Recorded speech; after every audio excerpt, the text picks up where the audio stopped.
Hola, muy buenas tardes, días o noches. Mi nombre es Diana Michelle González Guerrero, soy alumna del MIS 2 y estoy presentando mi videoexamen número 2 para la materia de bioquímica. Bueno, iniciaremos con el tema de metabolismo e iniciaremos con uno de sus subtemas que es la glucólisis. La glucólisis es la ruta metabólica encargada de oxidar la glucosa con la finalidad de obtener energía para la célula. La glucólisis es una serie de reacciones que extraen energía de la glucosa al romperla en dos moléculas de 3 carbonos, llamadas piruvato, y la glucólisis es una vía metabólica ancestral. Es decir, que en su evolución ocurrió hace muchísimo tiempo. También se encuentra en la gran mayoría de los organismos vivos hoy en día. Y continuaremos hablando de qué es catabolismo. El catabolismo es la parte del proceso metabólico que consiste en la degradación de nutrientes orgánicos transformándolos en productos finales simples con el fin de extraer de ellos energía química útil para la célula y la energía liberada por las reacciones catabólicas que es usada en la síntesis del ATP. Seguiremos también por hablar qué es el anabolismo. El anabolismo es el conjunto de procesos del metabolismo que tienen por fin la síntesis de componentes celulares a partir de precursores de baja masa molecular, por lo que también recibe el nombre de biosíntesis, que es una de las dos partes en las que suele dividirse el metabolismo. También vamos a hablar acerca de lo que es anfibólico. El término anfibolismo es usado para describir una ruta metabólica que involucra tanto catabolismo como anabolismo. El ciclo del ácido cítrico, también llamado ciclo de Krebs, es un buen ejemplo de ello. La primera reacción del ciclo, en el que el ácido oxalocítrico condensa con acetato para formar citrato, es una vía anabólica. También vamos a hablar acerca de las rutas convergentes. Las rutas convergentes se dice que son rutas catabólicas, pero que son convergentes porque confluyen hacia unos pocos productos finales. Es decir, a partir de muchos sustratos diferentes se forman casi siempre los mismos productos, como por ejemplo agua, dióxido de carbono, piruvato, lactato, que sí tienen la misma composición química. También vamos a hablar acerca de las rutas divergentes. Las rutas anabólicas son rutas divergentes, por las cuales son las moléculas pequeñas que se ensamblan entre sí para construir moléculas más grandes. Este proceso habitualmente requiere de energía. Una ruta catabólica es en la cual las moléculas grandes se rompen en moléculas más pequeñas, y este proceso habitualmente libera energía. También vamos a hablar acerca de las fases de la respiración celular. La respiración celular es una ruta metabólica que rompe la glucosa y produce ATP. Las etapas de la respiración celular incluyen la glucólisis, oxidación del piruvato, ciclo del ácido cítrico o ciclo de Krebs y la fosforilación oxidativa. Vamos a hablar también acerca de la importancia del acetilcoenzima A en rutas convergentes. Para poder sintetizar ATP, los organismos requieren oxidar sustratos energéticos de la dieta, como proteínas, grasas y carbohidratos. Inicialmente, estas sustancias tienen vías metabólicas separadas hasta alcanzar en su degradación un metabolismo común que es el acetilcoenzima A. A partir de este punto entran en el ciclo de Krebs con producción de dióxido de carbono y con protones. Estos últimos se transportan por el óxido de reducción a la cadena respiratoria donde se formará agua y ATP. Para lograr esta oxidación de los sustratos con alta producción de energía, es indispensable el oxígeno que actúa como último aceptor de electrones en la cadena transportadora respiratoria. Los alimentos ingeridos en la dieta de los organismos heterótrofos son macromoléculas de almidón, proteínas y triglicéridos, que en la digestión se hidrolizan a monómeros, como monosacáridos, aminoácidos, ácidos grasos y glicerol. Estos monómeros en las células se absorben y se incorporan o entran a ser oxidados con producción de energía o se derivan a la biosíntesis de un nuevo material celular con consumo de energía. Una vez que se absorbe la glucosa en el hígado, se fosforila y se almacena en una forma de glucógeno o se metaboliza y entra a una vía glucolítica para convertirse en dos moléculas de piruvato. Los destinos del piruvato dependen de las condiciones de la célula. En ausencia de oxígeno se convierte en lactato, pero en condiciones aeróbicas el piruvato se convierte en acetilcoenzima A, que entrará al ciclo de Krebs.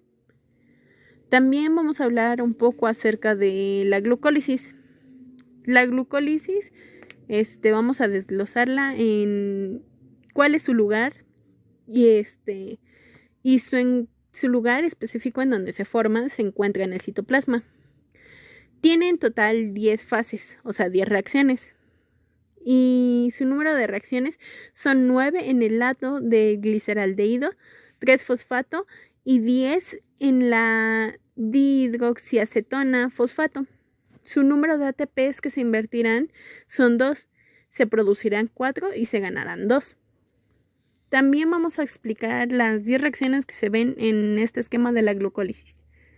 La glucólisis se lleva a cabo en el citoplasma. Inicia con una glucosa que entra desde el medio extracelular al interior de la célula por medio de unos canales dependientes de insulina. Primeramente, al entrar la glucosa gana un grupo fosfato a través de una enzima llamada hexokinasa y se convierte en glucosa 6-fosfato. Posteriormente, una fosfoglucosa isomerasa transforma la glucosa 6-fosfato en fructosa 6-fosfato. La fructosa 6-fosfato, por su lado, ganará un grupo fosfato a través de la enzima fosfofructosinasa y se transformará en fructosa 1,6-difosfato. Luego esta llegará a la enzima fructosa bifosfato aldosa y se parte en dos a la fructosa 1,6-bifosfato, teniendo como producto esta reacción el gliceraldehído 3-fosfato, que entrará al ciclo de la glucólisis, mientras que la didoxicetona 3-fosfato tiene que pasar por un proceso de isomerización con la enzima triosofosfato isomerasa para transformarse en gliceraldehído 3-fosfato y entrar así al ciclo de la glucólisis. Posteriormente, el gliceraldehído 3-fosfato se transformará en 1,3-bifosfatoglicerato a través de la enzima gliceraldehído fosfato hidroxinasa. También se obtiene esa misma reacción una molécula de NAD+, que se transformará en NADH más hidrógeno positivo. Posteriormente, esta se transformará en 3-fosfoglicerato a través de una fosfoglicerato-sinasa que le quita un grupo fosfato que al 1,3-bifosfatoglicerato, que se lo adicionará a una molécula de ADP, obteniendo como ganancia un ATP. Posteriormente, el 3-fosfoglicerato pasa a convertirse en 2-fosfoglicerato a través de la enzima fosfoglicerato-mutasa.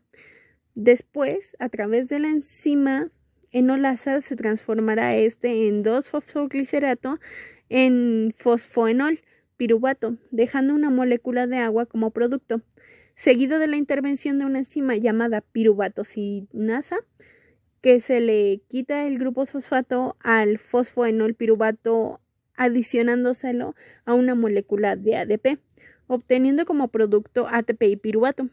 Por ende, se obtienen de ganancia en el proceso 2 ATP, 2 NADH más H y 2 H2O más 2 piruvato, que es el que entrará en el ciclo de Krebs. También vamos a hablar acerca de las diferencias entre estos y cuál es la enzima que lo hace.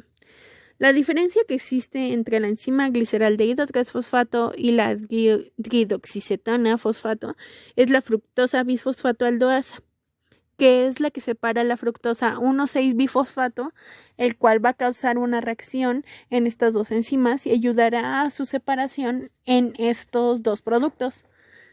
También vamos a tener que su número de carbonos de la glucosa acetil va a ser 7. También vamos a hablar acerca de lo que es el piruvato. El piruvato es un compuesto de importancia crucial en la bioquímica, ya que es el producto final de la glucólisis. La glucólisis es el primer paso en toda la respiración celular y el piruvato actúa de soporte en la unión entre las vías anaeróbicas y aeróbicas.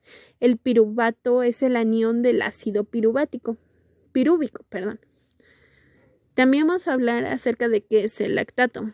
El lactato es un metabolito de la glucosa producido por los tejidos corporales en condiciones de suministro insuficiente de oxígeno. El lactato suele eliminarse a través del hígado y los riñones. La concentración de lactato en sangre en pacientes que no presentan alteraciones también vamos a ver acerca de qué es un etanol. Un etanol es un líquido incoloro volátil con olor característico y sabor picante. También se conoce como alcohol etílico. Sus vapores son más pesados que el aire. Se obtiene principalmente al tratar etileno con ácido sulfúrico concentrado y posterior hidrólisis. También vamos a hablar acerca de lo que son las 3 vías de oxidación del piruvato. La conversión del piruvato en acetilcoenzima A consta de 3 pasos, que son la descarboxilización, también la oxidación y la transferencia del grupo acetilo resultante en la coenzima A.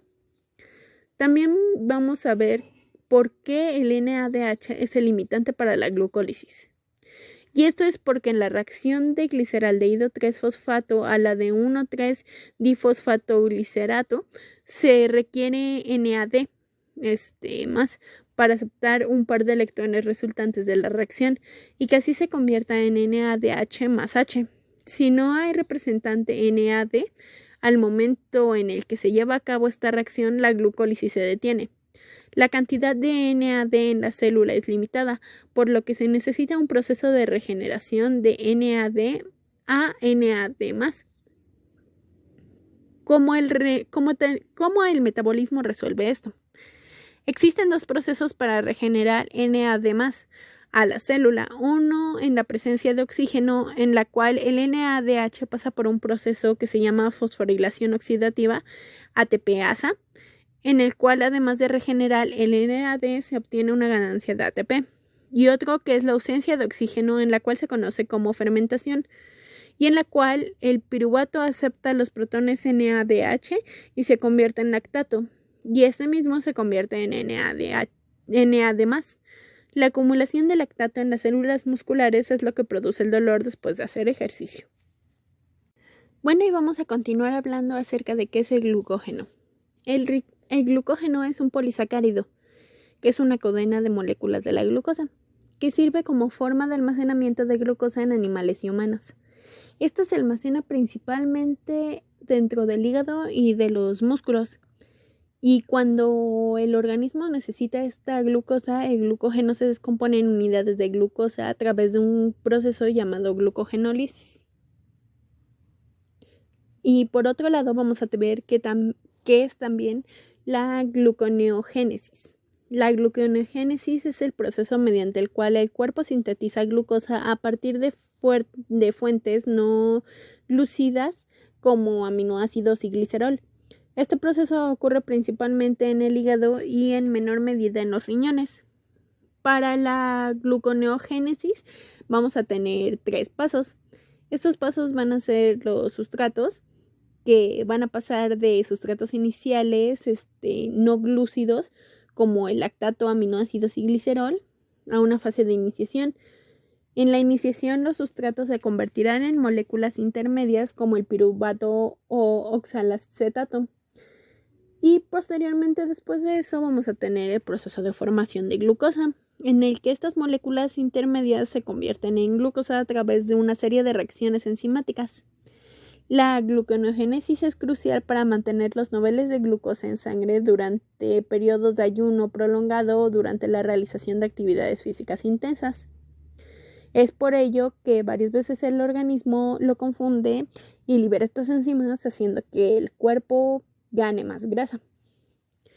Vamos a ver también lo que es la glucogenólisis. La glucogenólisis es la descomposición del glucógeno almacenado en el hígado y los músculos en glucosa. Este proceso es activado cuando se necesita un aumento rápido en los niveles de glucosa en sangre. Y para este también vamos a tener 2 pasos, que van a ser romper el enlace, y estos van a ser las enzimas que rompen los enlaces glucosídicos en el glucógeno, y posteriormente la liberación de la glucosa. la glucosa 1-fosfato se convierte en glucosa 6-fosfato, que luego se desfosforila para liberar glucosa libre al torrente sanguíneo. La gluconeogenólisis es esencial para suministrar glucosa durante situaciones de necesidad rápida, como durante el ejercicio. Por otra parte, vamos a ver que la glucogénesis es el proceso opuesto a la glucogenólisis, que es el proceso en el cual el cuerpo forma el glucógeno a partir de la glucosa, almacenándolo para su uso posterior. Y para este también vamos a tener pasos, como es la incorporación de la glucosa, que se incorpora a la cadena del glucógeno a través de la acción de enzimas específicas, y la formación de sus enlaces, que son o sirven para construir la cadena de glucógeno. En la gluconeogénesis se activa después de consumir una comida rica en carbohidratos para almacenar el exceso de glucosa, como es el glucógeno. Y por último vamos a ver qué es el ciclo de Cori. El ciclo de Cori describe la interconversión de lactato y glucosa entre el tejido muscular y el hígado. Este ciclo es importante durante periodos de actividad física intensa. Los pasos para este ciclo son la producción de lactato, que se va a producir en la parte donde el cuerpo se ejercita, y los músculos producen lactato como subproducto de la glucólisis anaeróbica. También vamos a tener su transporte, que se va a llevar a cabo hacia el hígado, donde el lactato transporta a este mismo órgano a través del torrente sanguíneo. También vamos a tener su proceso de conversión a glucosa, en donde el lactato se va a convertir nuevamente en la glucosa a través de la gluconeogénesis. Y vamos a tener finalmente el regreso al músculo. Es donde la glucosa producida vuelve al músculo para ser utilizada como fuente de energía. Este ciclo ayuda a mantener los niveles de glucosa en sangre durante el ejercicio al permitir la producción de glucosa en el hígado a partir del lactato producido en los músculos. Estos procesos son parte integral de la regulación de la homeostasis de la glucosa en el cuerpo y aseguran un suministro constante de este importante combustible para las células. Bueno, y también vamos a hablar un poco acerca de lo que es el ciclo de Krebs. El ciclo de Krebs vamos a hablar primeramente del lugar donde se realiza. El lugar donde se realiza es en la matriz mitocondrial de las células eucariotas, específicamente en la mitocondria. Sus características anfibólicas son: primero vamos a tener que saber la definición de lo que es anfibólico. Anfibólico significa que el ciclo de Krebs puede funcionar tanto en procesos catabólicos como en anabólicos. En la fase catabólica se degradan en moléculas para obtener energías, mientras que en la fase anabólica se utilizan para construir moléculas complejas. También vamos a ver las reacciones contando los carbonos. Primeramente va a estar la entrada de acetilcoenzima A, que van a ser 2 carbonos. Y este ciclo comenzará en la entrada de una molécula de acetilcoenzima A. Esta se combinará con una molécula de oxalacetato, que formará 4 carbonos para formar citrato, que serían en total 6 carbonos. También vamos a ver la parte de la descomposición del citrato, que va a ser a través de una serie de reacciones donde el citrato se descompondrá liberando 2 moléculas de dióxido de carbono y generando ATP, y moléculas reducidas como van a ser el NADH y FADH2. También vamos a ver la regeneración del oxalacetato, que se dará al final del ciclo, y el oxalacetato se regenerará para comenzar un nuevo proceso. También vamos a ver cuáles van a ser los cambios de las moléculas. Los cambios de las moléculas se van a dar a lo largo del ciclo. El acetilcoenzima A se oxidará y se transferirá a los electrones de las coenzimas reducidas NADH+ y FAD, generando NADH y FADH2. Estas moléculas reducidas llevarán electrones a la cadena de transporte de electrones en la membrana mitocondrial para la producción de ATP. También vamos a ver un poco acerca de lo que son las deshidrogenasas. Las deshidrogenasas son enzimas claves en el ciclo de Krebs que catalizan las reacciones de oxidación-reducción, eliminando hidrógenos, que van a ser electrones, de las moléculas de sustrato. Las deshidrogenasas más importantes en este ciclo van a ser la citrato deshidrogenasa y la isocitrato deshidrogenasa, y también la alfa-cetroglucerato deshidrogenasa y finalmente la malato deshidrogenasa. Vamos a ver también un poco acerca de lo que va a ser la producción de NADH, FADH y GTP. Cada vuelta en el ciclo produce 3 moléculas que van a ser NADH, una molécula de FADH2 y una molécula de GTP, que posteriormente se puede convertir en un ATP. Estas moléculas reducidas llegarán electrones al sistema de transporte de electrones, donde se generará ATP en la fosforilación oxidativa.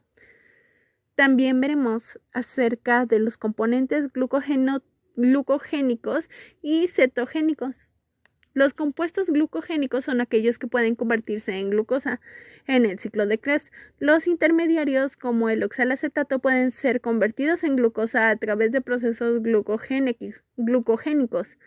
Los compuestos cetogénicos son aquellos que pueden dar lugar a la formación de cuerpos cetónicos.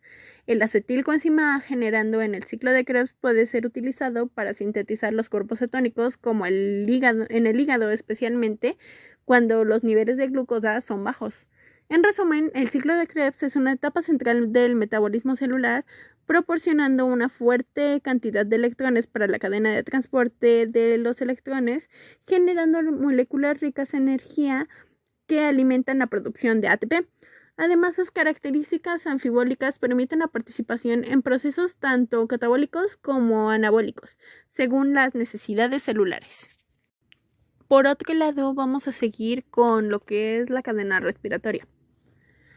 Vamos a iniciar porque la cadena respiratoria es una serie de complejos proteicos de una membrana interna de las mitocondrias en eucariotas o en la membrana plasmática, que son o en bacterias y arqueas.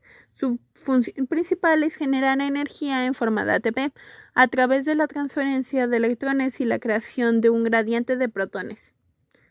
Vamos también a ver su ubicación. En las células eucariotas, la cadena respiratoria se encuentra en la membrana interna de las mitocondrias. En las células procariotas, como bacterias, está ubicada en la membrana plasmática. También veremos acerca de su función. Su función van a ser distintas. De su primera función vamos a tener que va a ser la transferencia de electrones. La transferencia de electrones de la cadena respiratoria se realiza a través de una serie de complejos proteicos llamados complejos 1, 2, 3, 4 y moléculas transportadoras como el ubiquinol y citocromo C. Después vamos a tener que una de sus funciones va a ser la creación de un gradiente de protones. A medida que los electrones se transfieren a lo largo de la cadena, se bombean protones desde la matriz mitocondrial o el citosol en bacterias hacia el espacio intermembrana o el espacio periplásmico en bacterias. Esto crea un gradiente de protones. También otra de las funciones que va a tener va a ser la producción de ATP, que va a ser la energía potencial almacenada en forma de gradiente de protones y que será utilizada para impulsar la síntesis de ATP. Los protones fluyen de nuevo a través de la ATP sintasa, es decir, complejo 5, que se utiliza esta energía para convertir el ADP y el fosfato inorgánico en ATP. También vamos a ver dentro de esto qué es la cadena respiratoria aerobia. En condiciones aerobias, que es decir, en presencia de oxígeno, el oxígeno actúa como aceptor final de electrones. Y en la última etapa, el complejo 4 transfiere electrones a moléculas de oxígeno que se reduce a agua. También vamos a ver un poco de la cadena respiratoria anaerobia, que es en ausencia de oxígeno. Las células pueden utilizar otros aceptores finales de electrones como nitrato o sulfato, dependiendo del organismo y del ambiente. Vamos a ver por otro lado el aceptor final de electrones. En la cadena respiratoria aerobia, el aceptor final de electrones es el oxígeno, que se reduce a agua. En condiciones anaerobias, el aceptor final puede ser otra molécula como nitrato o sulfato. También vamos a tener por otro lado a los citocromos. Los citocromos son proteínas que contienen grupos hemo y participan en la transferencia de electrones en la cadena respiratoria. Los citocromos, como el citocromo C, transfieren electrones entre los complejos de la cadena. Vamos a ver por otro lado qué es la teoría quimiostática. Esta teoría quimiostática fue una propuesta por Peter M. Mitchell. La teoría quimiostática explica cómo la energía liberada durante la transferencia de electrones se utiliza para bombear protones a través de la membrana interna mitocondrial, creando un gradiente de protones. Por otro lado, también vamos a ver qué es la ATP sintasa. La ATP sintasa, también llamada complejo 5, es una enzima que aprovecha el gradiente de protones para sintetizar el ATP. Los protones fluyen de nuevo a través de la ATP sintasa desde el espacio intermembrana hacia la matriz mitocondrial, impulsando así la prótesis de ATP a partir de ADP, adenín difosfato, y fosfato inorgánico. Pasando de tema, vamos a ver qué es la beta-oxidación. La beta-oxidación es un proceso catabólico de los ácidos grasos en el cual sufren la eliminación de un par de átomos de carbono sucesivamente en cada ciclo del proceso mediante oxidación, hasta que el ácido graso se descompone por completo en forma de moléculas de acetilcoenzima A. De esta beta-oxidación vamos a numerar los carbonos de un ácido graso por sistemas alfa, beta y 1, 2, 3, etc. Los átomos de carbono de los ácidos grasos se enumerarán empezando por el carbono carboxilo COOH, que recibirá el número 1, o la letra A. El carbono 2 es el que se queda inmediatamente tras el 1 y se le otorgará la letra beta, de donde proviene el término beta-oxidación, que es la ruta metabólica de degradación de los ácidos grasos en la matriz mitocondrial. Independientemente de este número de carbonos en el ácido graso, el último carbono es el extremo metilo, CH3, al que se le asignará la letra omega, como se ve en su forma de doblón. En modo oficial de denominar los ácidos grasos consiste en el número de átomos de carbono seguido por 2 puntos y el número de 2 dobles enlaces. La localización de los mismos se designará por el número del átomo de carbono donde empieza, contando a partir del extremo carboxílico. Así, el ácido oleico se designará con el número 18, que nos indicará el número de carbonos donde estará el 1 tras 2 puntos, el número de dobles enlaces y el 9 entre paréntesis de este doble enlace que comenzará en el número 9 de carbonos. Y este estará entre el número 9 y el número 10, contando desde el extremo COOH. No obstante, se usará otro método de designación de los ácidos grasos insaturados, y este que se ha adquirido bastante popularidad. La posición que ocupan los dobles enlaces se indica con respecto al último carbono de la cadena, que va a ser el extremo CH3, o sea, el carbono omega. De ahí derivarán las dominaciones de omega 3 y omega 6.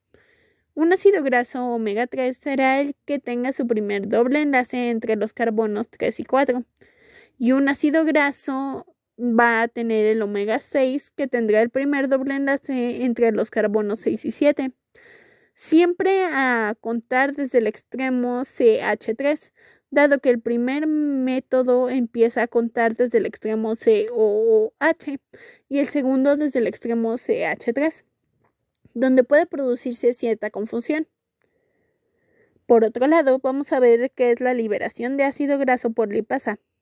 Un ácido graso es una molécula orgánica de naturaleza lipídica formada por una gran cadena hidrocarbonada lineal de número par de átomos de carbono y en cuyo extremo hay un grupo carboxilo en cada átomo de carbono que se le une al siguiente y al precedente por medio de un enlace covalente sencillo o doble.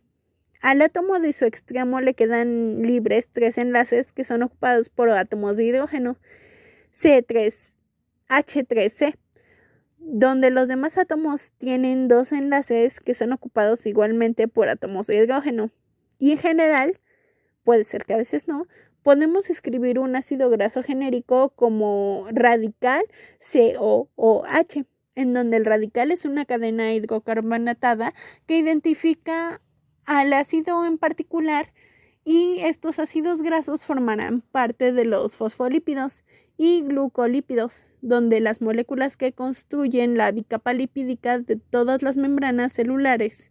En los mamíferos, incluido el ser humano, la mayoría de ácidos grasos se encontrarán en forma de triglicéridos, y las moléculas donde los extremos carboxílico, COOH, de 3 ácidos grasos se esterificarán con cada uno de los grupos hidroxilos, que va a ser el OH de glicerol, como la glicerina y el propanotriol. Los triglicéridos se almacenarán en el tejido adiposo, es decir, la grasa. También, por otro lado, vamos a ver qué es la activación de ácido graso. Y como hemos visto, los ácidos grasos no son moléculas muy reactivas para ser metabolizadas. Se activan mediante una unión de coenzima que produce la forma activada acil graso coenzima A, y este proceso estará catalizado por un acetilcoenzima A sintetasas de retículo endoplásmico, del cual vamos a ver que las sintasas de retículo endoplasmático o de la membrana mitocondrial externa de las que existen en distintas formas con diferencias en su especificidad. La acetilcoenzima sintasa para los ácidos grasos de la cadena larga es la enzima S6213, una ligasa que cataliza la formación de enlaces entre carbono y azufre mediante la siguiente reacción, que va a ser el ácido graso ATP coenzima A y H2O a ácido graso coenzima A, AMP y 2PI. En los pasos 1 y 3, a partir del ácido graso y ATP se formará acetilademilato, que se liberará en pirofosfato. Y también vamos a tener que van a ser pasos de 1 y 4 para la coenzima A, que se desplaza al AMP, donde se une al ácido mediante un enlace trioéster para formar el ácido graso. La acción de las pirofosfatas que hidrolizan el PPI hace que el proceso sea irreversible.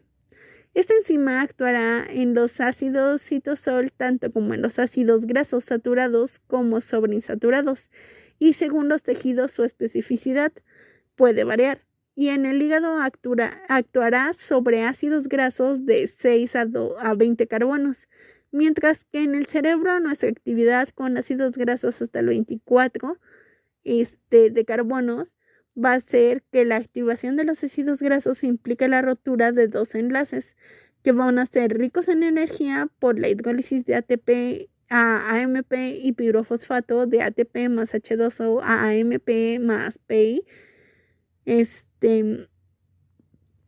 La posterior hidrólisis del PPI, que va a ser PPI más H2O, que se va a convertir en 2PI más 2H, lo que hace que se considere que en el proceso de activación se consumen 2 ATP.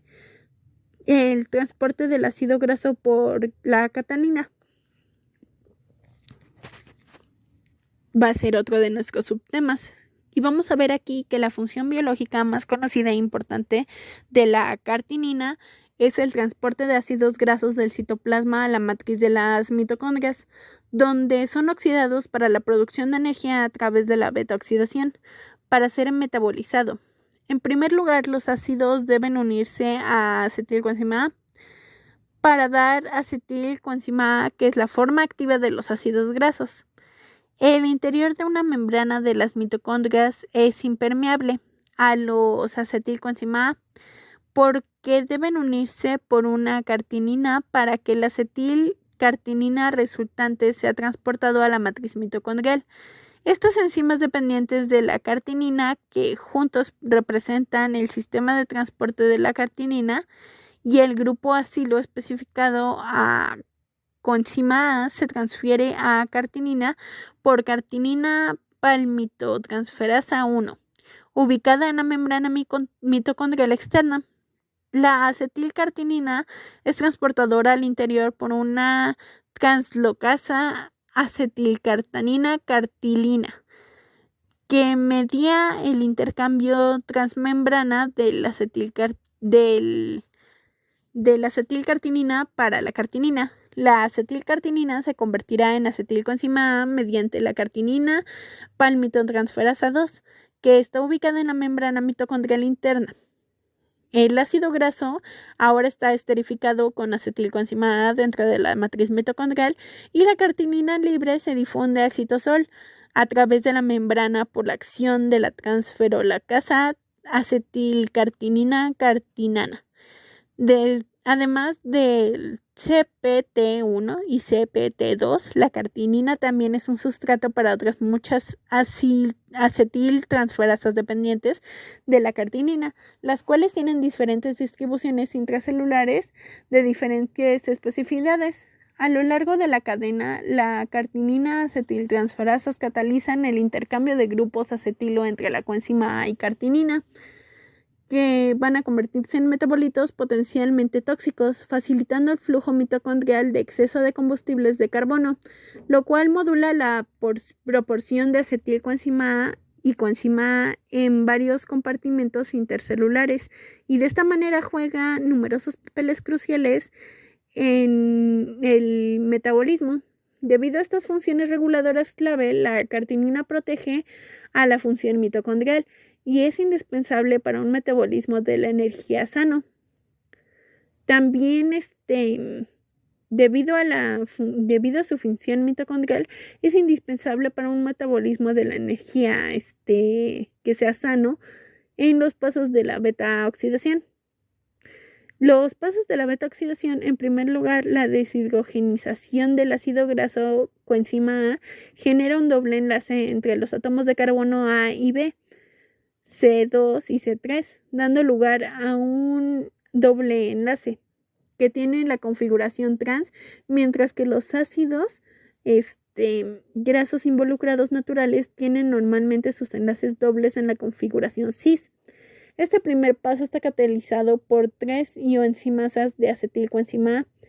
La deshidrogenasa de cada uno específico para un intervalo del ácido graso en la acetilcoenzima A de cadena muy larga deshidrogenasa actúa sobre los ácidos grasos de 12 a 18 carbonos, y las isocimas específicos para ácidos grasos de la cadena media corta y ácidos grasos de cadena actúan respectivamente sobre ácidos grasos de 4 a 14 y de 4 a 8 carbonos. También vamos a explicar acerca de cuántos ATP, acetilcoenzima A, NADH, FADH se producen por la oxidación de un ácido graso de 16 carbonos. La oxidación completa de un ácido graso de 16 carbonos es un proceso de beta-oxidación que puede generar número de vueltas de beta-oxidación, que en total sería 7, porque en cada vuelta se eliminarán 2 carbonos, ATP producido, que en cada vuelta de beta-oxidación se producirán 5 ATP, 3 NADH por 2.5 ATP NADH más un FADH2 por 1.5 ATP FADH2, y el último paso no consume ATP. NADH producido van a ser 7, ya que serán las 7 vueltas por 3 NADH por vuelta, que dará en total a 21 NADH. FADH2 producido, que van a ser 7 vueltas por un acetilcoenzima A. Es importante recordar que estos valores son generales y pueden variar dependiendo de la longitud y la estructura específica del ácido graso, así como de la presencia de enlaces dobles o ramificaciones de la cadena. Y también vamos a hablar acerca de los cuerpos cetónicos. Los cuerpos cetónicos son moléculas orgánicas que se producen durante la descomposición de ácidos grasos en el hígado. Este proceso es conocido como cetogénesis y generalmente ocurre en situaciones donde el suministro de glucosa es limitado, como durante el ayuno prolongado y una dieta baja en carbohidratos o en condiciones como la diabetes. Los 3 principales cuerpos cetónicos son acetoacetato, que es el primer cuerpo cetónico producido durante la cetogénesis. También vamos a tener la beta-hidroxibutirato, que es el cuerpo cetónico más abundante y se forma a partir de la conversión del acetoacetato y es una fuente de energía abundante, donde puede ser utilizada por el cerebro y otros tejidos. Y también vamos a tener la acetona, que es decir, el cuerpo cetónico más pequeño y se produce en menor cantidad. Puede ser eliminada a través de la respiración y en parte responsable del olor característico que se puede percibir en la respiración de algunas personas en cetosis. Los cuerpos cetónicos sirven como una fuente de energía alternativa para los tejidos, como para el cerebro que normalmente depende de la glucosa. Además, juegan un papel clave en la regulación del equilibrio ácido-base en el cuerpo. Su producción aumentada de cuerpos cetónicos puede ocurrir en condiciones como el ayuno, el ejercicio intenso, la dieta cetogénica y en situaciones de insulinodeficiencia como la diabetes tipo 1 no controlada. Bueno, y ahora vamos a continuar con lo que es el ciclo de la urea. Y vamos a empezar diciendo que el ciclo de la urea es un proceso metabólico que ocurre en el hígado de los vertebrados y su función principal es la eliminación del exceso de nitrógeno en la forma urea. El nitrógeno se origina principalmente a partir de la degradación de proteínas y aminoácidos en el organismo. El ciclo de la urea convierte el amoníaco, un compuesto tóxico para los vertebrados, en urea, que es menos tóxica y más soluble en el agua. La urea se transporta a través de la sangre hasta los riñones, donde se filtra y se excreta en orina. En resumen, el ciclo de la urea desempeña un papel crucial en la regulación del equilibrio del nitrógeno en el cuerpo para convertirlo en amoníaco o en urea, que es una forma segura de eliminar el exceso de nitrógeno del organismo. También vamos a empezar diciendo que son los animales amonitélicos. Los animales amonitélicos son aquellos que excretan amoníaco como principal producto de desecho nitrogenado. El amoníaco es una sustancia altamente tóxica y soluble en agua. Su eliminación directa requiere de una gran cantidad de agua. Por lo tanto, estos animales amonitélicos suelen vivir en ambientes acuáticos o en lugares donde el agua está fácilmente disponible. Unos ejemplos de estos animales incluyen a muchos peces, anfibios y algunos invertebrados acuáticos. Estos organismos pueden liberar amoníaco directamente al agua y ésta se diluye y elimina de manera efectiva. Su excreción de amoníaco es eficiente desde el punto de vista energético, pero requiere entornos de acceso a agua abundante para evitar la acumulación de amoníaco tóxico. En contraste, otros animales, como los mamíferos, excretan urea o ácido úrico, que son productos de desecho nitrogenados menos tóxicos y más fáciles de manejar en ambientes terrestres uretílicos. Los animales uretílicos son aquellos que excretan ácido úrico como principal producto de desecho nitrogenado. A diferencia del amoníaco, el ácido úrico es poco soluble en el agua y se elimina en forma de cristales sólidos. Esto permite a animales uretílicos conservar de manera más eficiente, ya que no necesitan excretar grandes cantidades de líquido para eliminar desechos nitrogenados. Unos ejemplos de estos animales urecotélicos incluyen a las aves, a muchos reptiles, insectos, algunos otros invertebrados, y estos organismos en general se han ido evolucionando para adaptarse a este método de excreción y justamente para adaptarse a entornos donde el agua es escasa o para minimizar la pérdida del agua. Su excreción de ácido úrico requiere más energía en comparación con la excreción de amoníaco, pero es una estrategia eficiente en ambientes terrestres o en situaciones donde la conservación del agua es crucial. También vamos a hablar un poco sobre lo que son los ureotélicos.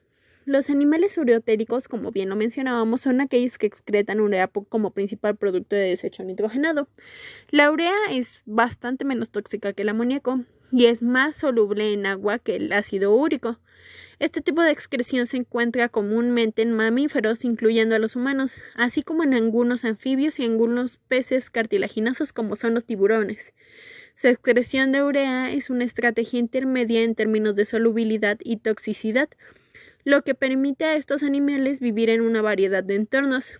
Aunque la urea requiere más energía para producirse que el amoníaco, su solubilidad en el agua permite su eliminación a través de la orina con menor pérdida de agua en comparación con el amoníaco.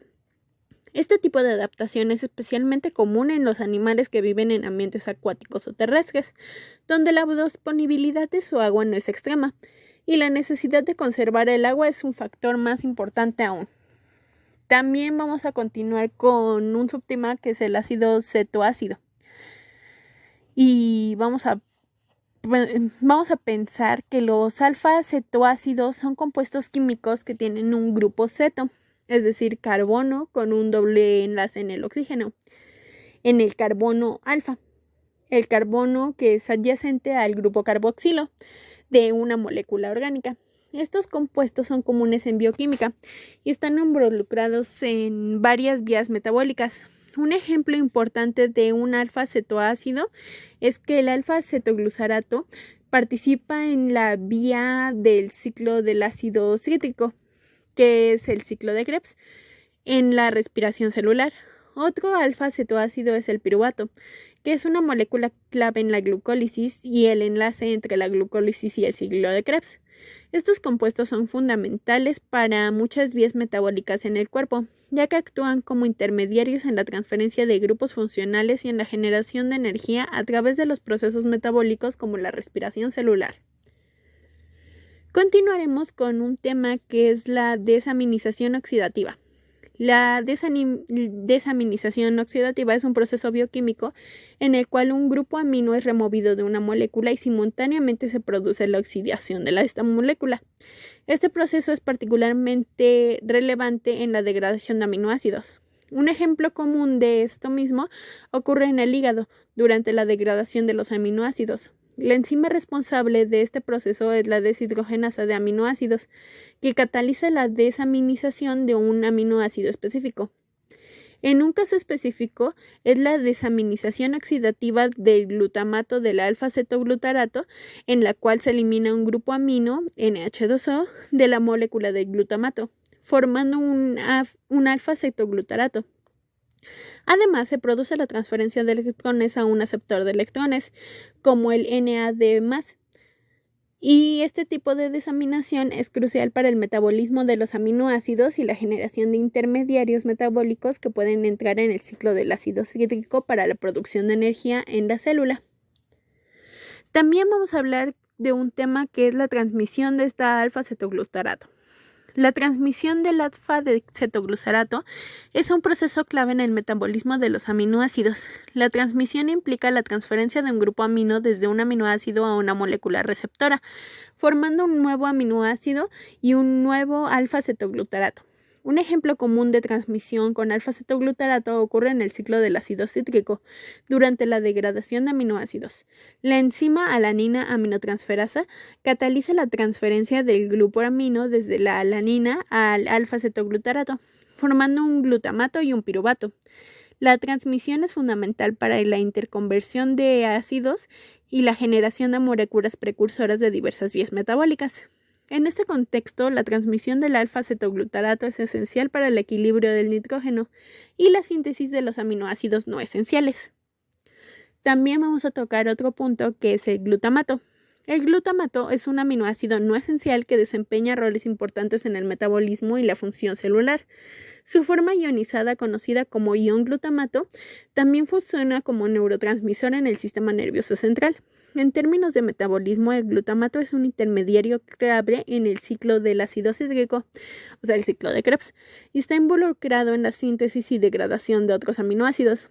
Además, el glutamato puede ser convertido en alfa-cetoglutarato mediante reacciones de transmisión, participando así en la transferencia de grupos aminos entre diferentes aminoácidos. Como neurotransmisor, el glutamato es excitatorio, lo que significa que promueve la actividad neuronal. Juega un papel crucial en la comunicación entre las células nerviosas y está implicado en procesos cognitivos como el aprendizaje y la memoria. Sin embargo, un equilibrio adecuado es esencial, ya que niveles excesivos de glutamato pueden llevar a una exotoxicidad y un fenómeno que contribuye al daño neuronal en diversas condiciones patológicas. Continuaremos por hablar de qué es la glutamina. La glutamina es un aminoácido no esencial que desempeña múltiples funciones en el cuerpo humano. Es el aminoácido más abundante en el plasma sanguíneo y en los músculos esqueléticos. Sus funciones incluyen ser el precursor de aminoácidos, ser una fuente de energía, y esto ocurre en las situaciones de estrés, como traumatismos, infecciones o ejercicio intenso. Los niveles de la glutamina en el cuerpo pueden disminuir. En estas condiciones, la glutamina puede servir como fuente de energía para las células, especialmente para las inmunológicas y para las células del intestino. También funciona como regulador del equilibrio ácido-base, que aquí entra a desempeñar un papel en la regulación del ácido base al actuar como un amortiguador para neutralizar el exceso de ácido en el cuerpo. También otra de sus funciones es apoyar al sistema inmunológico, ya que las células del sistema inmunológico, como los linfocitos, utilizan la glutamina como fuente de energía, y su disponibilidad puede afectar la función inmunológica. La glutamina se encuentra en alimentos ricos en proteínas, como es la carne, el pescado, productos lácteos, huevos y ciertos vegetales. Además, es un suplemento dietético, común en ciertos contextos, como el rendimiento atlético y la recuperación después de cirugías o las enfermedades. También vamos a hablar en otro subtema de lo que es la alanina-piruvato. La alanina y el piruvato están relacionados en una reacción conocida como transminación, que implica la transferencia de un grupo amino de un aminoácido a una cetona o un aldehído, generando un nuevo aminoácido o una nueva cetona o aldehído. En el contexto de la alanina y el piruvato, la reacción de transmisión puede representarse de la siguiente manera: alanina más cetoglutarato, que va a dar que la enzima de alanina, la aminotransferasa, facilite la reacción catalizando la transferencia del grupo amino desde la alanina alfa-cetoglutarato, produciendo piruvato y glutamato. Este proceso es fundamental para el equilibrio del nitrógeno en el cuerpo y para la interconversión de los aminoácidos. En resumen, la alanina y el piruvato participan en una reacción de transmisión que ayuda a la transferencia de grupos amino entre aminoácidos y a la producción de compuestos importantes en el metabolismo celular. Continuaremos por saber qué es el ciclo de la urea. El ciclo de la urea es una serie de reacciones bioquímicas que ocurren en el hígado y tienen como objetivo principal la eliminación del exceso del nitrógeno en forma de urea. Este proceso es crucial para detoxificación del amoníaco, que es un subproducto del metabolismo de las proteínas, ya que el amoníaco es tóxico para el cuerpo. Sus principales etapas son las siguientes: la formación carbonil-fosfato, donde el ciclo comienza con la combinación de amoníaco y dióxido de carbono para formar carbomoil-fosfato. Esta reacción es catalizada por la enzima carbomoil-fosfato sintasa 1, que se abrevia como CPSI. Después de ello, la reacción catalizada por la enzima carbomoil-fosfato se va a reaccionar con la ornitina. El carbonil-fosfato se va a combinar con esta ornitina para formar una citrulina. Esta reacción es catalizada por la ortina transcarbamoilasa. Su incorporación después va a ser con el aspartato. Esta cartulina se combina con el aspartato formando arginosucciato. Y esta a su vez va a reaccionar catalizándose por el arginoxastato sintasa. Después de esto, se va a dividir en argina y furamato gracias al arginosucciato. Esta reacción va a ser catalizada por el arginosucciato liasa. Después de ello va a formar que es la urea. Después, en su reacción, la arginina se va a hidrolizar para liberar la urea y regenerar ortinina. Esta reacción va a ser catalizada por la arginasa y la urea producida en el hígado se transportará a través de la sangre hasta los riñones, donde se filtrará y se excretará en la orina. El ciclo de la urea es esencial para mantener el equilibrio de nitrógeno en el cuerpo y prevenir la acumulación de amoníaco tóxico. Después vamos a explicar el número de nitrógenos en cada molécula dentro del ciclo de la urea. Dentro del ciclo de la urea, el nitrógeno se incorporará en diferentes etapas y se liberará finalmente como urea. También se detalla la contribución de los átomos de nitrógeno en cada molécula del ciclo, como es la citrulina, que en su primera etapa el amoníaco se combinará con el dióxido de carbono para formar carbamoil fosfato, que luego se combinará con la ortina para producir citrulina.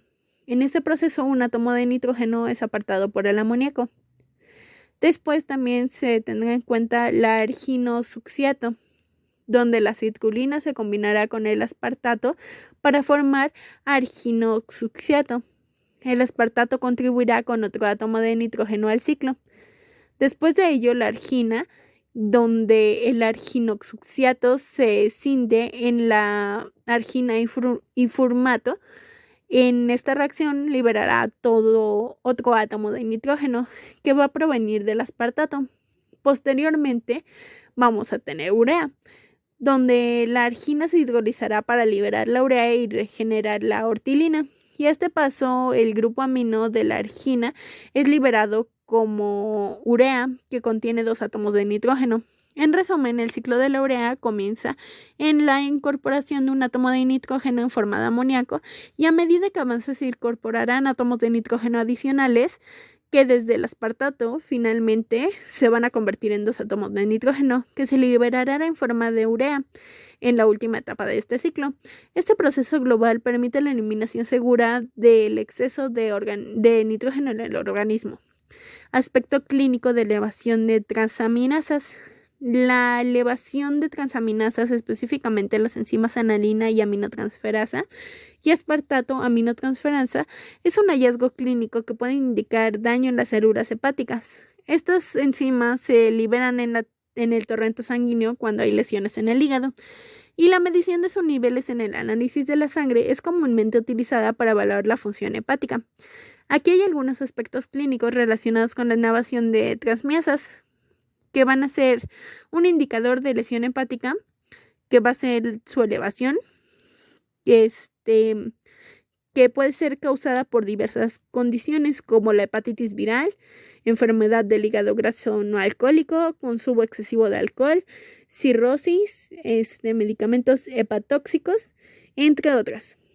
También va a ser asintomática o síntomas inespecíficos, que estos en algunos casos van a dar como la elevación de transmiasas puede ser asintomática. Sin embargo, dependiendo de la causa subyacente, también puede asociarse con síntomas inespecíficos como es la fatiga, el malestar abdominal o pérdida del apetito. También vamos a tener lo que es la evaluación adicional, que esta va a ser la elevación de transmiasas. Generalmente conduce a una elevación adicional para determinar la causa subyacente. Esto puede incluir pruebas más específicas de la función hepática, pruebas serológicas para un virus hepatocópicos, estudios de las imágenes hepáticas y en algunos casos biopsia hepática. También vamos a tener el monitoreo de las enfermedades hepáticas crónicas. En enfermedades hepáticas crónicas, la medición regular de las transmiasas puede ser parte del monitoreo para evaluar la progresión de la enfermedad y la eficacia del tratamiento. También vamos a tener su importancia en el contexto clínico. Es crucial, ya que interpretar la elevación de transmiasas en un contexto clínico puede ser un indicador de diferentes condiciones, y este significado puede variar según la situación médica única de cada paciente. Bueno, y continuaremos con un tema que es el ADN. Bueno, y vamos a empezar por ver qué es el dogma del ADN. El dogma central de la biología molecular es una teoría que postula que la información genética fluye en una sola dirección, el ADN al ARN, de este a la proteína o del ARN directamente a la proteína.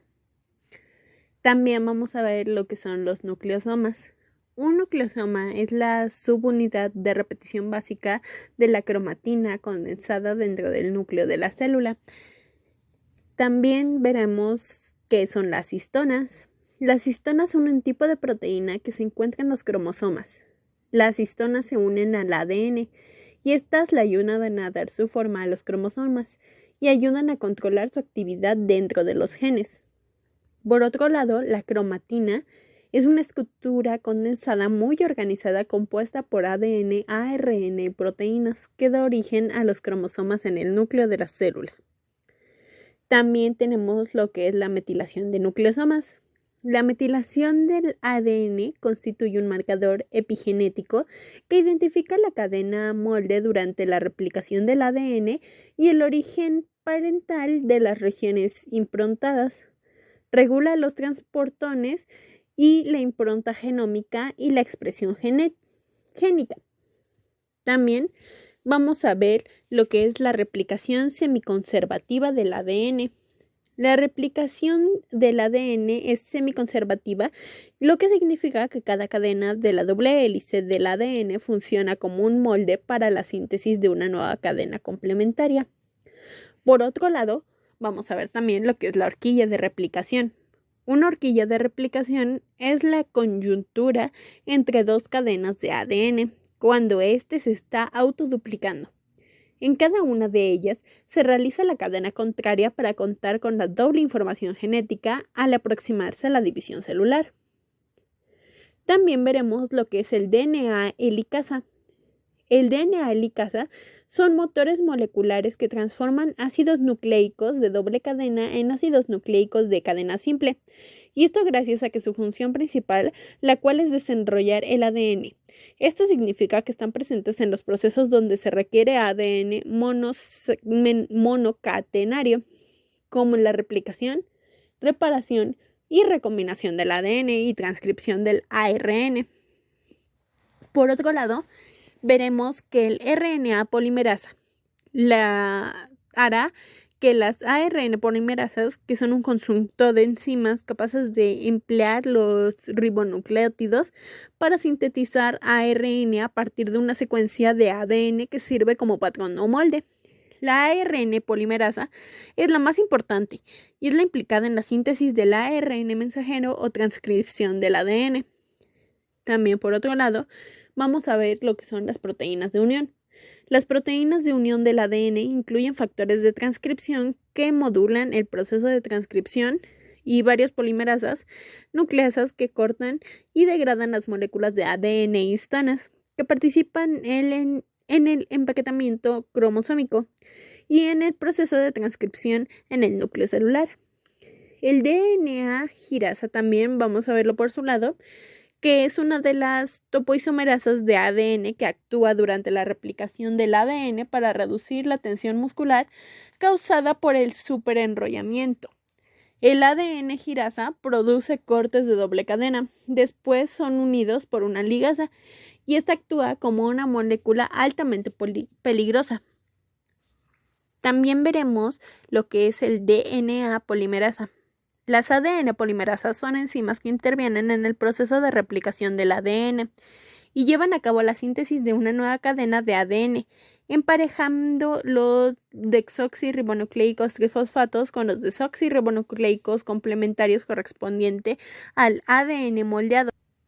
Por otro lado, veremos qué son las exonucleasas.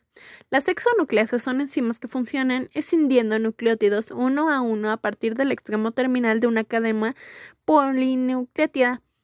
Y estas enzimas catalizan una reacción de hidrólisis que rompen los enlaces fosfodiéster, ya que sea en el extremo 3' o 5'.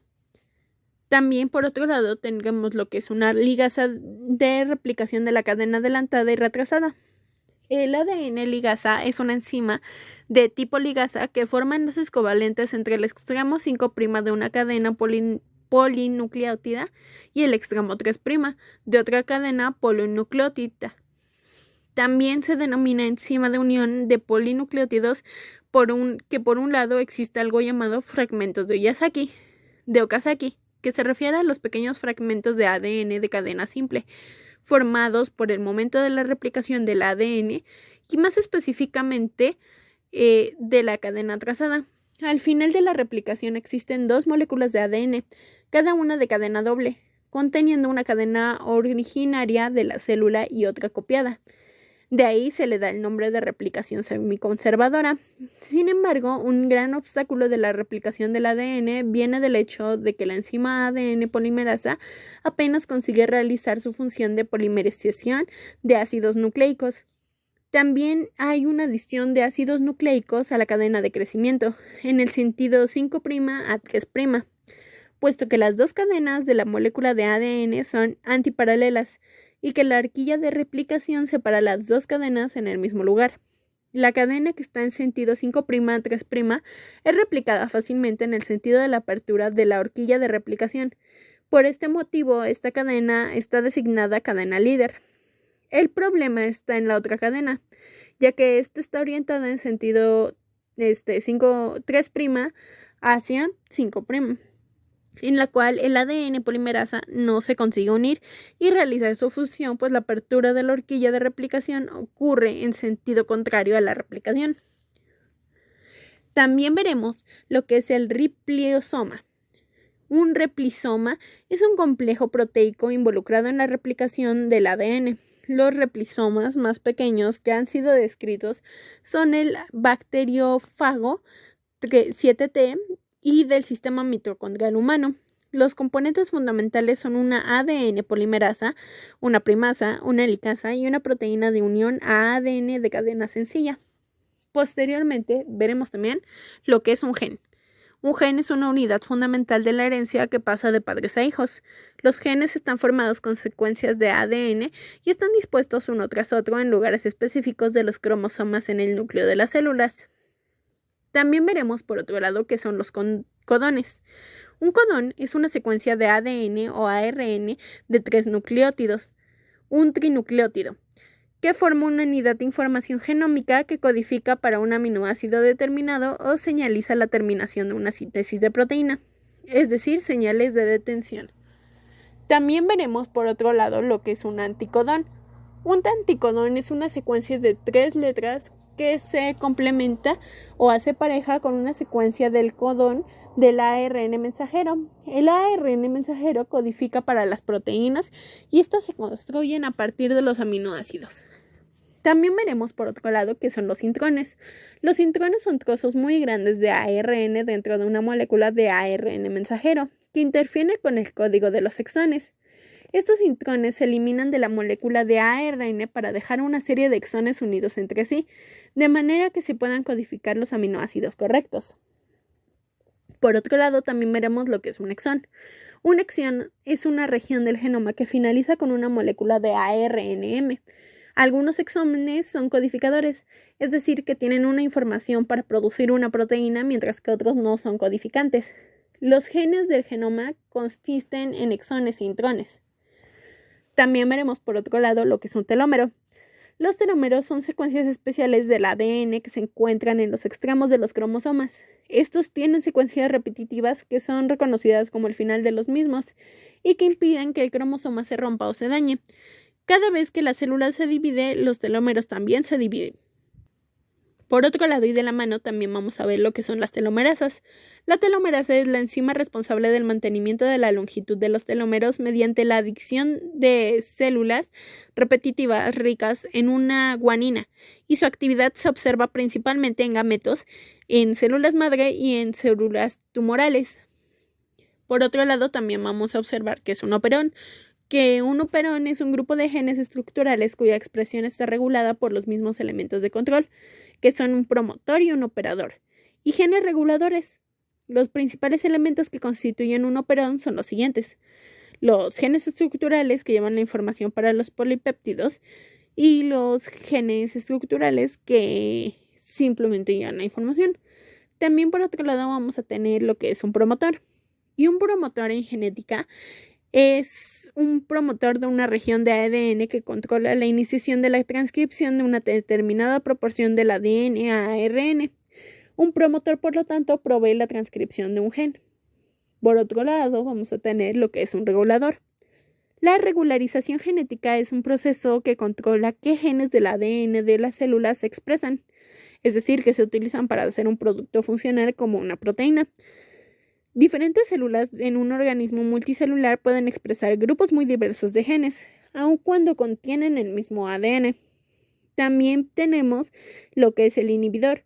Los inhibidores de la transcriptasa inversa son famosos porque inhiben a la polimerasa de ADN, dependiente de ARN, y codificada por el VIH, que convierte al ARN vírico en ADN provírico, que luego se incorporará en un cromosoma de la célula hospedadora. Esta polimerasa es conocida también como transcriptasa inversa. También tenemos lo que es la transcripción. La transcripción, en lo que se relaciona a la genómica, es un proceso de generación de una copia de ARN a partir de una secuencia de ADN de un gen. Esta copia, llamada ARN mensajero o ARNM, es portadora de información sobre la proteína que el gen tiene codificada en el ADN. También tenemos como otro subtema a la maduración del RNA. El proceso de maduración del ARN se le llama splicing. Elimina los intrones y une los exones para producir una molécula de ARN mensajero maduro, incapaz de salir del núcleo hacia el citoplasma, donde ocurre la síntesis de proteínas. Por otro lado, veremos también lo que es el splicing.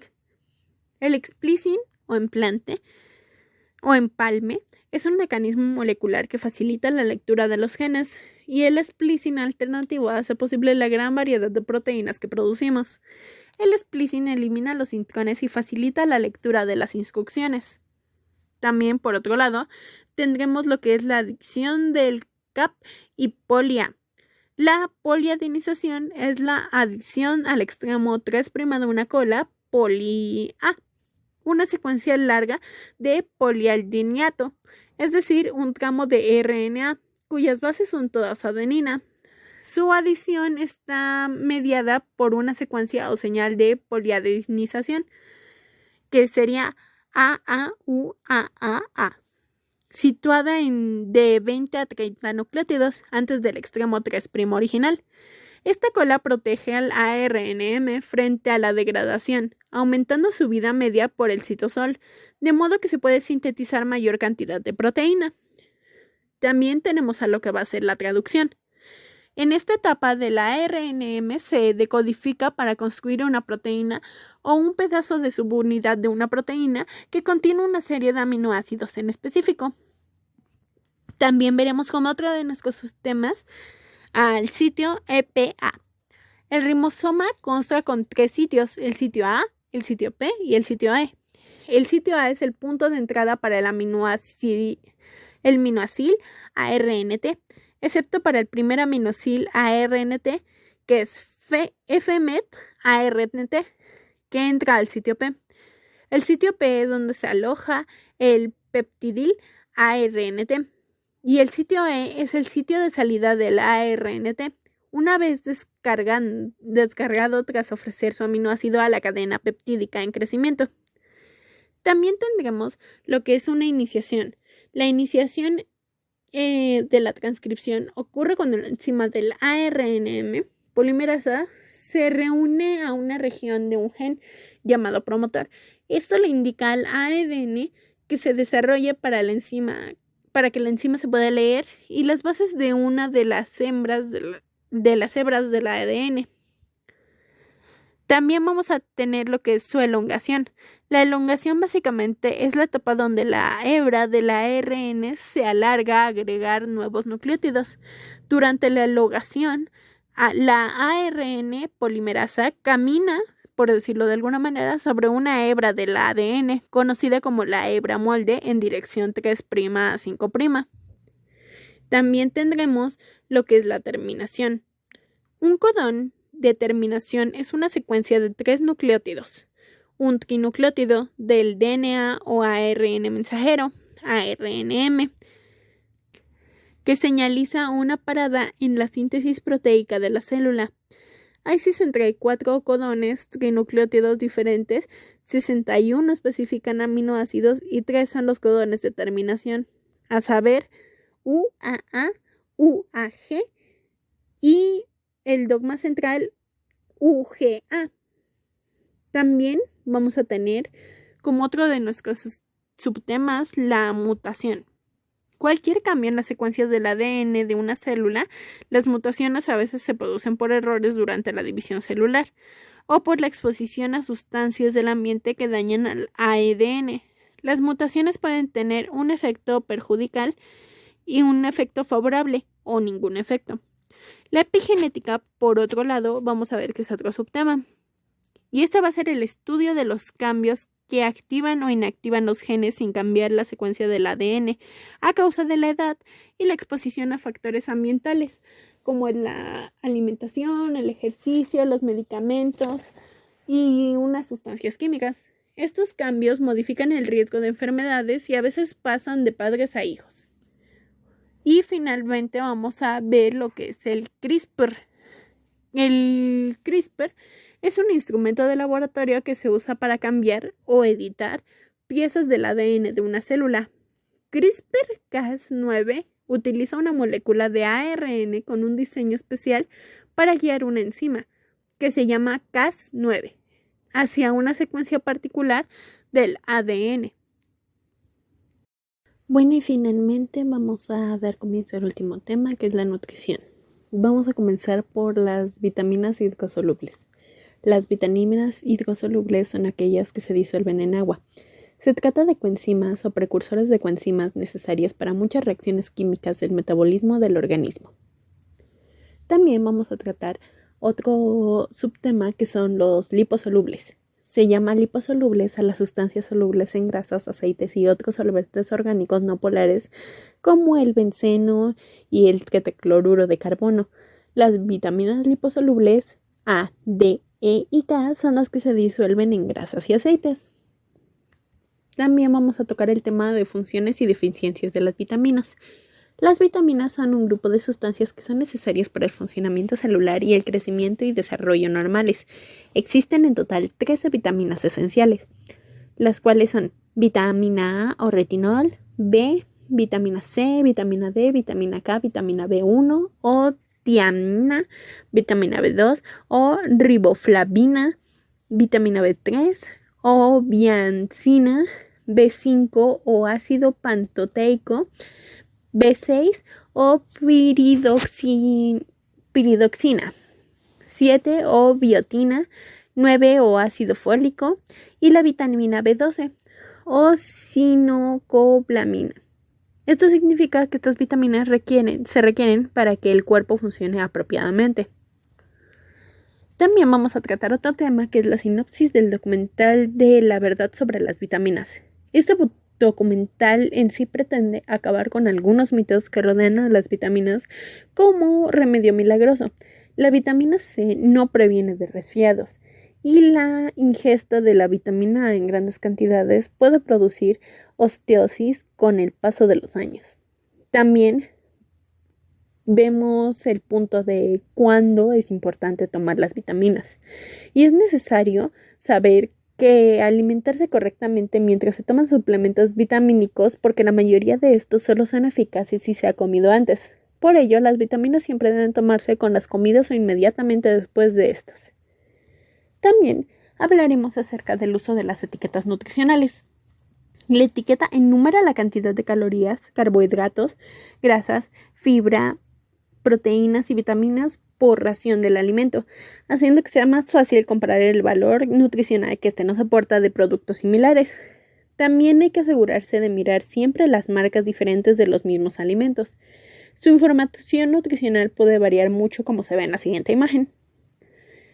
También vamos a tener como otro subtema lo que es un aminoácido limitante. Un aminoácido que se encuentra en menor cantidad con respecto al estándar de requerimiento se le denomina como el primer aminoácido limitante. El primer aminoácido limitante tiene interés en nutrición porque es el que limita el grado de utilización del resto de los aminoácidos de la proteína en la ración. También, por otro lado, tenemos a la regulación de la glucemia. La regulación del azúcar en la sangre es el proceso de control de la glucosa en sangre, la glucemia, que hace que el cuerpo mantenga los niveles de la misma dentro de los márgenes estrechos. Este control estricto se denomina homeostasis de la glucosa. Por otro lado, tenemos y vamos a ver lo que es la insulina. La insulina es una hormona liberada por el páncreas como respuesta de la presencia de la glucosa en la sangre. La insulina permite que la glucosa penetre en las células para ser utilizada como fuente de energía. Si la insulina no hace bien esta función, la glucosa acumulada en sangre va a producir hiperglucemia. También vamos a ver la diabetes. La diabetes es una enfermedad crónica de larga duración que afecta la forma en la que el cuerpo convierte los alimentos en energía. El cuerpo descompone la mayor parte de los alimentos que come en azúcar, también llamado glucosa, y libera el torrente sanguíneo. Cuando uno tiene diabetes, el cuerpo no produce la cantidad suficiente de insulina o no puede usarla adecuadamente. Cuando no hay suficiente insulina, las células dejan de responder a la insulina, haciendo que quede demasiada azúcar en el torrente sanguíneo, y con el tiempo esto puede causar problemas de salud graves, como enfermedades del corazón, pérdida de la visión, enfermedad de los riñones, incluso en los casos más grandes puede hacer que se pierda la vida. También tenemos lo que es la glucolización avanzada. La glucolización avanzada es un proceso que tarda varios años e inicia con la reacción de la glucosa y varios productos derivados de las proteínas, como las proteínas de la matriz extracelular, la mielina, el cartílago y la lente del cristalino. También lípidos o aminoácidos, conocidos como productos Amadori, por ejemplo la hemoglobina glucosida A1C o fructosamina. Posteriormente, estos productos sufren un reordenamiento, fragmentación de sus cadenas por múltiples reacciones de oxidación y deshidratación, lo que a la larga llevará a la formación de productos finales de la glucolización avanzada. También vamos a ver dentro de nuestros temas qué son las calorías diarias, que son unidades de medición que se utilizan para saber qué cantidad de energía aporta un alimento. Estas calorías se miden en función de la energía que desprende un alimento en combustión. Por ende, se necesita una cantidad mínima que la OMS cifra entre 1.600 y 1.250 calorías al día para un individuo adulto sano. También vamos a ver como otros de nuestros subtemas el índice glucémico de alimentos, que se clasifica los alimentos que contienen carbohidratos de acuerdo con su capacidad de elevar el nivel de glucosa en la sangre. Los alimentos con un alto índice de glucémico tienden a elevar la glucosa en la sangre a mayor medida y más rápido que los alimentos que tengan un valor menor. El índice glucémico bajo, por ejemplo, sería en verduras, frutas o cosas de bajo índice. Mientras tanto, un índice glucémico alto sería, por ejemplo, el azúcar, los postres, etc. También vamos a ver dentro de otro de nuestros subtemas lo que son las porciones de alimentos adecuados según tu mano. La porción adecuada corresponde al tamaño de la palma de tu mano, desde la muñeca hasta donde empiezan los dedos. El grosor de la porción debe ser más o menos en el dedo meñique. La porción adecuada corresponde al tamaño de la palma de la mano, desde la muñeca hasta los dedos. En proteínas, el grosor de la porción debe ser más o menos el dedo meñique.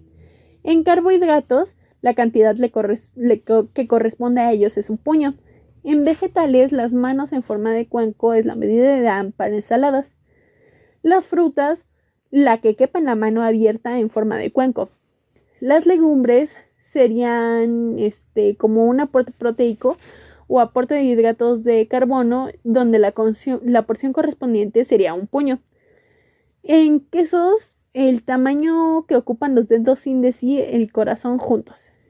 Las grasas y azúcares serían la porción de las grasas y azúcares que deberían delimitarse al tamaño de la yema del dedo del pulgar. También veremos acerca de la etiqueta nutricional. Esta etiqueta puede ayudarle a escoger al individuo de un modo más saludable la cantidad de calorías que desea ingerir, como los carbohidratos, grasa, fibra, proteínas y vitaminas, por ración del alimento, haciendo que sea más fácil comparar su valor nutricional de productos similares. También hay diferentes marcas de los mismos alimentos que tienen una información nutricional que puede variar mucho. Por ejemplo, una marca de salsa de tomate que quizá tenga más azúcar y menos calorías, o viceversa. También vamos a ver dentro de nuestros subtemas los grados de obesidad. Para determinar y clasificar la obesidad en adultos se utiliza el índice de masa corporal, llamado IMC, que calcula que se calcula con el peso corporal en kilogramos, dividido entre la talla en metros al cuadrado. De acuerdo con la Organización Mundial de la Salud, una persona presenta obesidad cuando su IMC es mayor a 30 kilogramos sobre metros cuadrados. A su vez, es posible clasificar la obesidad en 3 categorías.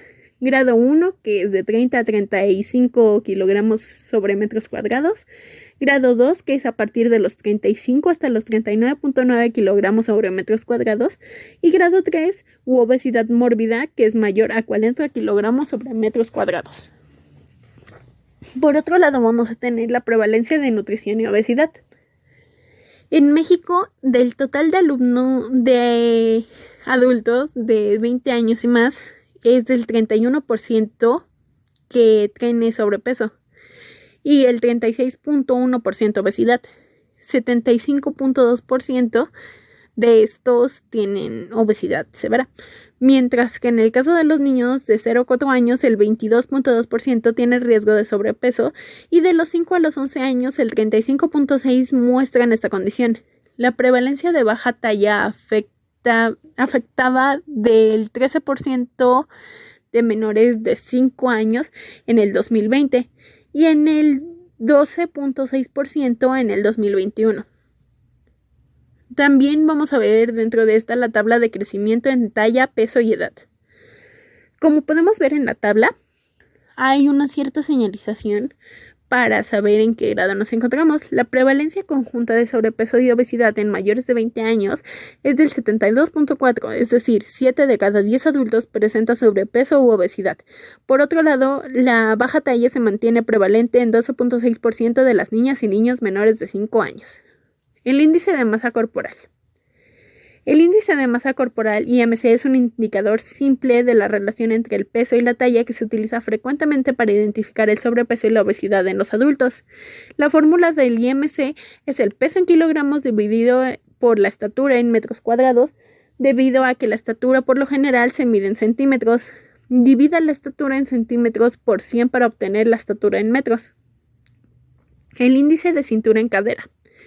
El índice de cintura en cadera es un método indirecto que sirve para determinar la distribución de la grasa abdominal, como podemos ver en el ejemplo que se compara con las frutas. También tenemos por otro lado el porcentaje de grasa corporal. El porcentaje de grasa corporal óptimo en hombres de entre 8 al 15.9%, en mujeres entre el 15.1 al 20.9%. Ligero sobrepeso en hombres sería del 16 al 20.9, en mujeres entre el 21 al 25.9. Y el sobrepeso en hombres está entre el 21 al 24.9 y en mujeres del 26 al 31.9. Para la obesidad en hombres es igual a mayor a 25% y en las mujeres es igual o mayor al 32%. También por otro lado podemos ver esta imagen. La pirámide nutricional. La pirámide alimenticia nos sirve para dar una referencia a la proporción que nuestro cuerpo necesita para mantener una dieta sana, equilibrada y balanceada. Se recomienda la ingesta diaria del 50% de carbohidratos, 30% de grasas y 15% de proteínas, vitaminas, minerales y fibras. Como podemos ver en esta tabla nutricional, es una tabla nutricional que fue ideada principalmente a partir de Estados Unidos, ya que podemos ver que hasta arriba tienen lo que son los postres, lo cual no debería de existir, porque realmente poner la imagen de los postres hace esto atractivo a la vista y eso hace que atraiga más consumidores. Es por ello que en los años de 1900 a los inicios de los 2000, la gente en Estados Unidos tenía un serio problema de obesidad, ya que esta tabla nutricional los hacía que se sintieran atraídos al verlo en la tabla nutricional, porque si está en la tabla nutricional es porque no puede estar del todo fuera de la dieta. Entonces ese era un problema de nutrición. Por otro lado, en México tenemos lo que es el plato del buen comer. El plato del buen comer clasifica los alimentos en 3 grupos de acuerdo con los requerimientos del organismo. Todos los grupos son igual de importantes, ya que los 3 son necesarios para estar sano. También hay que recordar que incluir los 3 colores en tu alimentación, las verduras y las frutas. se tienen que incluir forzosamente y, como podemos ver, es lo que más abarca en nuestra tabla, bueno, en nuestro plato. También vamos a ver que sus beneficios son que te dan una rica fuente de vitaminas, minerales, agua y fibra y reducen el riesgo de padecer hipertensión y enfermedades crónicas. Los cereales, por otro lado, tienen un alto fuente de energía y proporcionan hidratos de carbono, vitaminas, minerales y fibras en su forma integral y reducen el riesgo de enfermedades cardiovasculares. Leguminosas y alimentos de origen animal, como podemos ver, es lo que menos ocupan entre ellos, pero proporcionan beneficios como proteínas, vitaminas y minerales, aunque es recomendable moderar su consumo de carnes rojas y huevo. Por otro lado, vamos a tener otro subtema que es la dieta. El término dieta se refiere al hábito alimenticio de una persona. Existen una gran variedad de dietas, algunas de ellas hacen referencia simple a un determinado estilo de vida, como es la dieta mediterránea o la vegetariana. La dieta es uno de los 4 pilares fundamentales del tratamiento de la diabetes, junto con el ejercicio físico, la educación diabetólica y la mediación. También vamos a ver en otro de nuestros subtemas la recomendación de guía y de cuándo y qué comer. Esta la vamos a ver principalmente cuando nos la da el nutricionista y entrenadores deportivos que recomiendan comer 5 veces al día para perder peso y alimentarnos de forma completa. Algunas de las recomendaciones son que aumente el consumo de fibra, aumentar el calcio y la vitamina D, agregar más potasio, limitarse con los azúcares añadidos, reemplazar grasas saturadas, reducir el consumo de sodio y apuntar a una variedad de colores dentro del plato del buen comer. También dentro de nuestros subtemas vamos a ver cuándo tomar un refresco. La OMS ha reconocido que la ingesta de azúcares libres no debe de sobrepasar del 5 al 10% de la energía total consumida al día, es decir, entre los 25 y 50 gramos, ya que el refresco en sí es tomado en cuenta como un postre. ¿Por qué? Por la excesiva cantidad de azúcar que llega a tener estas bebidas. El consumo excesivo de refresco hace que puedas padecer de los mismos problemas que si estuvieras consumiendo un puñado de azúcar. También vamos a ver por otro lado otro subtema que es los componentes escondidos en los alimentos procesados. La mayoría de los ingredientes de los productos ultraprocesados son adictivos y incluyen entre otros conservantes, estabilizantes, emulsionantes, disolventes, aglutinantes, aumentadores de volumen, edulcorantes, resaltadores sensoriales, sabores y colores. El aumentador de volumen puede ser aire o agua. Los azúcares ocultos son todos azúcares añadidos más que los que provienen naturalmente de la miel, siropes y zumos. O sea, dentro de los componentes de los alimentos procesados vamos a encontrar mucha cantidad de productos que dañan a nuestro organismo. Es por ello que cuando nosotros vemos fruta o comida procesada en el supermercado, no nos tenga esa necesidad de comprarla. ¿Por qué? Porque muy probablemente estos son alimentos excesivamente procesados. Es decir, que no tienen la medida nutricional que debería de tener en sí el alimento, sino que tienen más cosas negativas que positivas. Es por ello que evitarlo nos puede ayudar a padecer de problemas de salud futuros. Y por el otro lado también tenemos la dieta y las caries. La dieta no es solo importante para la salud en general, sino también para la salud oral. Si no se sigue una dieta adecuada, lo más probable es que desarrollemos caries dental o enfermedades de las encías. Esto es aplicable a cualquier etapa de la vida. En el caso de los niños, por ejemplo, la adquisición de unos hábitos alimentarios es fundamental para prevenir la adquisición de la aparición de caries que al final del día dañarán los dientes. Y de este mismo modo, las mujeres embarazadas también necesitan una dieta adecuada para que el desarrollo de los dientes de sus hijos se lleve a cabo normalmente. Factores socioeconómicos, incluso la obesidad, son señalados como factores de riesgo para el niño, incluso en el desarrollo de la caries dental. En niños existe especialmente una relación de riesgo entre la presencia de la desnutrición con las caries y la cronología de la erupción. ¿A qué se debe esto? A que en la etapa de la niñez un niño es muchísimo más propenso a adquirir una caries debido a su débil esmalte y a la ingesta de azúcar que se suele consumir cuando eres niño. Es por eso que hay que desarrollar desde niños buenos hábitos alimenticios para prevenir este tipo de situaciones en donde el niño tenga que sufrir debido a una caries o malestar dental provocada por la excesiva ingesta de azúcares. Y finalmente vamos a terminar con lo que es el subtema de la fruta falsa. La fruta falsa son estructuras resultantes de la transformación de ciertos organismos de la flor como el ovario, el receptáculo, los sepalos y los pétalos.